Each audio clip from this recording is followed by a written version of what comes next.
और का time normally market के लिए कैसा रहता है, थोड़ी सी इसकी बात कर ली जाए। एक बहुत ही इंटरेस्टिंग रिपोर्ट आज सुबह आई थी।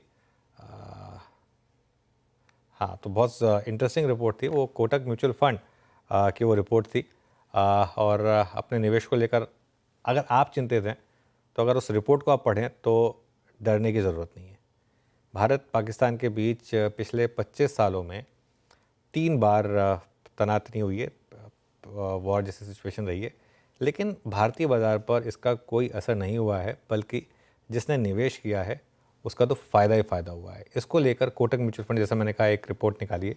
वो रिपोर्ट आज सुबह कंचन लेकर आई है, तो उन्हीं से जानते हैं कि क्या लिखा है इस रिपोर्ट में। कंचन, गुड आफ्टरनून। जी, गुड आफ्टरनून। जैसे कि आपने मेंशन किया कि जो इंडियन मार्केट है वो काफ़ी ज़्यादा रेजिलेंट इस टाइम पे रहे हैं, और ऐसा ही हमने कल के सत्र में भी देखा है। अगर पिछले वॉर की बात करी जाए तो इंडिया ने जो रेजिलियंस दिखाई है वॉर के टाइम पे वो काफ़ी ज़्यादा ज़बरदस्त है। ऐसा कहीं पे भी नहीं लगा है कि जो इंडियन मार्केट है वो इस वॉर से डरते हुए नजर आए हैं। इनफैक्ट इन्होंने इन्वेस्टर्स को एक पॉजिटिव रिटर्न ही जनरेट करके दिया है। आप स्क्रीन पे देखिए, जिस टाइम पे कारगिल वॉर हुई थी 1999 में, तो लड़ाई के दौरान ही जो हमारा मार्केट है यानी कि निफ्टी की बात करी जाए तो 36% से ज्यादा का इसने रिटर्न दिया था, और एक साल के अंदर अंदर भी यहां से 30% के रिटर्न जो है जनरेट होके आए थे। उरी स्ट्राइक की बात करी जाए तो बाजार यहां पे कोई भी नेगेटिव साइन दिखा के नहीं रहा था, बल्कि यहां पे भी पॉजिटिव रिटर्न ही आए थे। और उसमें एक साल की बात करी जाए तो 11 से 12% की तेजी यहां पे भी देखने को मिली थी। बालाकोट की बात कर लीजिए, यहां पे भी बाजार ने कोई भी गिरावट नहीं दिखाई है। बाजार ने फ्लैट क्लोजिंग दी थी लड़ाई के दौरान, लेकिन उसके बाद देखिए कि 9% की बढ़त हमें यहां पे भी देखने को मिली थी। और ये वॉर तो पहले की वॉर की बात हो गई, लेकिन इस टाइम करंट जो अभी सिचुएशन चल रही है जियोपॉलिटिकली और इंडिया और पाकिस्तान के बीच में भी, तो वहां पे भी कोई ऐसा बड़ा इंपैक्ट हमें अपने इंडियन मार्केट में आता हुआ दिखाई नहीं दिया है। और उससे पहले अगर पार्लियामेंट अटैक की बात करी जाए तो वहां तो निफ्टी ने 14% तक की बढ़त दिखाई थी। अगर हम कल की बात करें तो सुबह एंटिसिपेशन लगाई जा रही थी कि शायद से बाजार में नेगेटिविटी देखने को मिले, लेकिन हमारे बाजार ने बुलेट्स को काफी अच्छी तरीके से डॉज किया है और अच्छे खासे रिटर्न्स कल भी जनरेट करके दिए हैं। कल निफ्टी की बात करी जाए तो 35 पॉइंट्स की तेजी वहां पे भी देखने को मिली थी। इसके अलावा अगर mid cap, small cap, Sensex की बात करी जाए तो 1% से ज्यादा का सुधार यहां पे भी हमें देखने को मिला था। अब इस टाइम पे सबसे ज्यादा जो सोचने वाली बात है कि अगर वॉर ज्यादा लंबी बढ़ती है तो उस टाइम पे क्या हो सकता है। सीधा सीधा इंपैक्ट जो है वो हमें अपनी इकोनॉमी में देखने को मिल सकता है। इन्फ्लेशन जो है वो बढ़ती हुई दिखाई दे सकती है, साथ ही साथ जो वित्तीय घाटा है, अनुमान ये जताया जा रहा है कि वो भी बढ़ सकता है। लेकिन और बाजार की बात करी जाए तो बाजार में गिरावट भी बढ़ सकती है, लेकिन अगर लड़ाई नहीं बढ़ती है तो जो इसका असर है वो काफी ज्यादा हमें कम होता हुआ दिखाई देगा। और जो बाजार में इस टाइम पे स्टेबिलिटी बनी हुई है, इसी तरीके की जो स्टेबिलिटी है वो आगे भी बनी रहेगी। इस टाइम पे आपको करना क्या चाहिए उसके ऊपर बात कर लेते हैं। अगर आप एसआईपी करते हैं तो उसको धीरे धीरे करके टॉप अप करते रहिए, और अगर इस टाइम पे आप लमसम अमाउंट लगा रहे हैं तो धीरे धीरे करके उस लमसम अमाउंट को आप निवेश के तौर पे बढ़ा सकते हैं। लेकिन overall gist of the story समझी जाए तो इंडियन मार्केट अभी भी इंटैक्ट है। बिल्कुल, शुक्रिया कंचन। और ध्यान रखिए, ये जो भी कंचन कह रही थी उसको आप इस पर्सपेक्टिव से, सभी कोटक म्यूचुअल फंड की रिसर्च है और उनका व्यू है, ये उस हिसाब से इस चीज़ को समझें। चलिए अब आगे बढ़ते हैं। और नीरज, इस समय अगर कोई एक सेक्टर जिस पर आप फोकस करना चाहें इस समय, तो कौन सा होगा? लाइक मैंने दो सेक्टर मेंशन किए थे, एक तो टेक्सटाइल और एक पावर। टेक्सटाइल इसको ध्यान में रखते हुए जो यूके के साथ ट्रीटी हुई है और यूएस के साथ भी अच्छे बातचीत चल रही है ट्रीटी के लिए, तो अगर वो हो जाता है, ये स्टॉक्स काफी करेक्ट हुए थे, एक दो दिन में चले हैं, पर अभी भी अपने हाई से 60% नीचे चल रहे हैं काफी स्टॉक, 60-70% भी। तो ये एक सेक्टर है आई थिंक जो ध्यान में रखना चाहिए, बिकॉज इसमें एक अच्छा मोमेंटम बन सकता है अगर यूएस के साथ भी हमारा ट्रीटी साइन हो जाती है, तो टैरिफ के क्लैरिटी आ जाती है। तो ये एक सेक्टर है जो मुझे लगता है कि आपको नेक्स्ट 6 महीने 1 साल के अंदर अच्छी रिटर्न दे सकता है। ओके चलिए अभी काम करते, थोड़े से ट्रेड्स को लोकेट कर लेते हैं, क्योंकि निफ्टी हल्का सा, अगर आप देखें, वो 24,300 की ट्रेजेक्ट्री से हल्का सा पुल बैक देखिए आया। पर मैं मानता हूँ कि देखिए थोड़ा सा हम अगर थोड़ी सी सेंसिबल अप्रोच लें, कम ट्रेड करें, उस पर ज़्यादा फोकस करेंगे।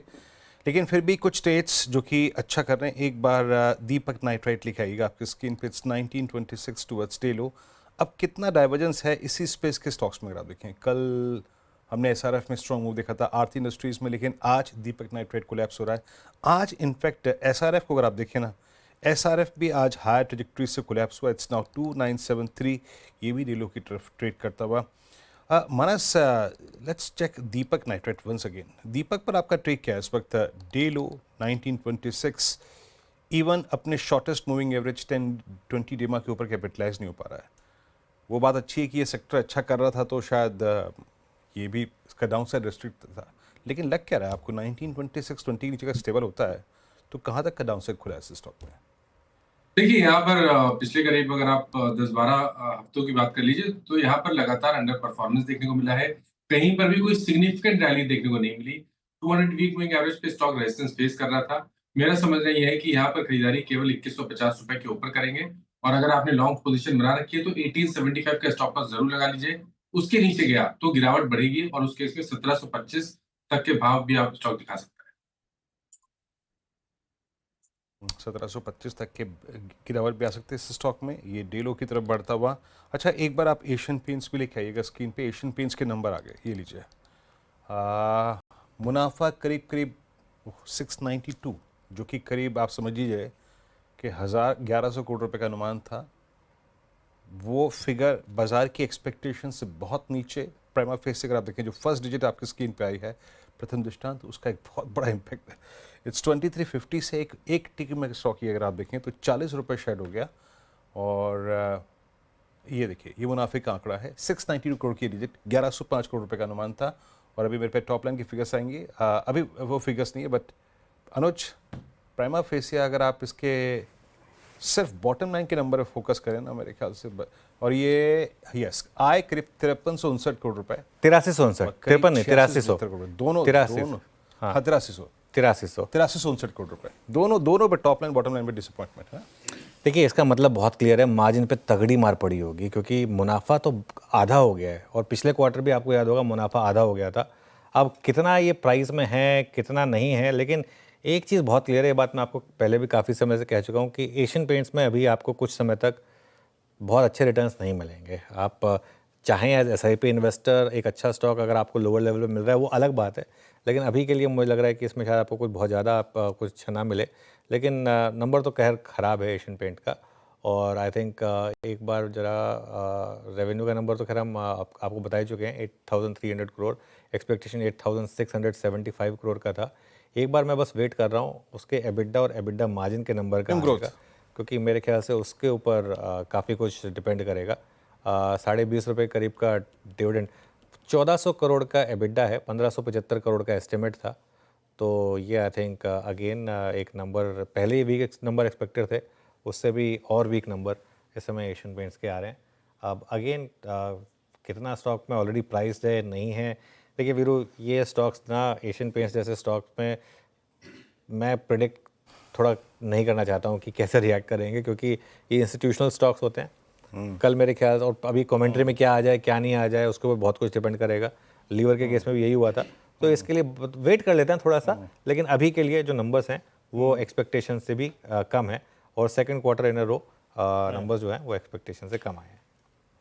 जैम, नीरज जी, आपकी प्रथम दृष्टांत क्या प्रतिक्रिया रहेगी? नंबर्स आपकी स्क्रीन पे एक्सपेक्टेशन से काफ़ी कम, और एक और चीज़, इनका जो डेकोरेटिव पेंट सेगमेंट है वहाँ पे वॉल्यूम्स 1.8%, जो कि अप्रॉक्सीमेटली 4 to 5% की एक्सपेक्टेशन थी। 2312, ये प्राइस अभी भी इसका आप समझ लीजिएगा कि 52 week low trajectory, not exactly 52 week low. आपने क्या व्यू लिया है इस वक्त एशियन पेंट्स पे? बिल्कुल लग रहा है कि जिस तरह का कंपटीशन इनके लिए आया है, वो जो सिनेरियो इनके लिए बन रहा है कंपटीशन की वजह से, उसमें आई थिंक काफी इनको मार्जिन में हिट लेना पड़ रहा है। बिकॉज आप टॉप लाइन में देखें तो 4-5-6% ही कम आया है अनुमान से, बट बॉटम लाइन देखें तो बहुत ही ज्यादा वहाँ पे 30-40-50% का नीचे आया जितना अनुमान था। तो इसका मतलब ये लगता है कि जैसे एडवर्टाइजमेंट मार्केटिंग स्पेंड होता है या जो डीलर का मार्जिन होता है, वहाँ पे कहीं इनको काफी कम करना पड़ रहा है अपना शेयर, जिसकी वजह से आई थिंक ये, अगर आप क्रूड को देखें तो प्रॉफिटेबिलिटी बढ़नी चाहिए, मार्जिन बढ़ना चाहिए, but because of competition I think यहाँ देखने को मिल रहा है इतना ज़्यादा जो प्रॉफिट कमाया है अनुमान से। आई थिंक अभी एक लॉन्ग टर्म इन्वेस्टर के लिए भी आई थिंक थोड़ा वेट करना चाहिए, बिकॉज इसके अंदर अभी भी कंसोलिडेशन या मुझे लगता नहीं कि यहाँ से एकदम स्टॉक चलेगा भी, इतनी जल्दी यहाँ पे एक रिवर्सल आने की उम्मीद नहीं लगती है। आई थिंक एक बिल्कुल थोड़ा वेट करना चाहिए, अगर आप बाइंग भी करेंगे तो थोड़ा यहाँ से भी और करेक्शन आए तभी लॉन्ग टर्म के लिए बाइंग करेंगे। बिल्कुल, थोड़ी देर में मंगलम को भी जोड़ेंगे और जानेंगे एग्जैक्ट डिटेल्स। लेकिन देखिए एक चीज़ समझ लीजिए, थोड़ी शॉर्ट कवरिंग अभी हो रही है, पोजीशनिंग ऐसी थी, हर कोई मान के चल रहा था कि एशियन पेंट्स के नंबर्स खराब आएंगे इस वजह से। लेकिन जो बात है ना वो ये समझिए कि इतना मार्जिन कट पर भी वॉल्यूम ग्रोथ नहीं आ रही है वीर, उसका मतलब समझ रहे हैं आप? इसका मतलब वो जो ग्रासिम की एंट्री है ना वो इनको अब काफ़ी हर्ट कर रही है बेसिकली। अब कितना प्राइस में है कितना नहीं है ये आई थिंक बाद में पता चलेगा।